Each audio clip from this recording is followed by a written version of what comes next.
कोणी घोडा घेतंय, कोणी हत्ती घेतंय, तर कोणी डायनोसॉर घेतंय. मित्रांनो, हॉटेल इंडस्ट्रीला गेल्या काही महिन्यांमध्ये एक वेगळंच रूप आलंय, एक वेगळंच वलय आलंय.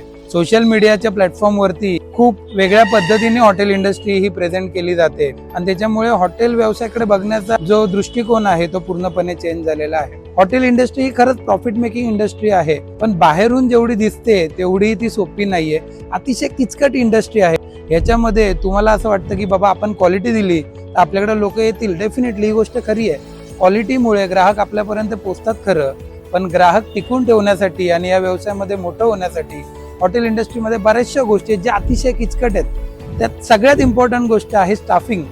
हॉटेल इंडस्ट्रीमध्ये चांगली टीम डेव्हलप करणं हे खूप मोठं चॅलेंज आहे. त्याचबरोबर हायजीन, त्याचबरोबर तुमच्या हॉटेलचं लोकेशन, तुमची थीम नेमकी काय आहे, त्याचबरोबर तुमची क्वालिटी, ज्या क्वालिटीवर तुम्हाला अतिशय बारकाईने लक्ष द्यावं लागतं आणि ती क्वालिटी मेंटेन ठेवावी लागते. तुमचे रेट्स काय आहेत, तुमचा व्यवसाय जो आहे तो प्रॉफिट मेकिंग आहे का, या सगळ्या गोष्टींवरती तुम्हाला लक्ष द्यायला लागतं आणि या सगळ्या गोष्टींचा अनुभव तुम्हाला स्क्रॅच पासून घ्यावा लागतो. ग्राउंड वर्क खूप चांगल्या पद्धतीने करायला लागतं आणि तरच तुम्ही हॉटेल इंडस्ट्रीमध्ये पुढे जाऊन खूप चांगले अचिव्हमेंट करू शकता. तो सगळ्यात पहिलं या क्षेत्रातलं व्यवस्थित अनुभव घ्या, समजून घ्या आणि त्यानंतरच हॉटेल इंडस्ट्रीमध्ये मोठे होण्याचे स्वप्न बघा.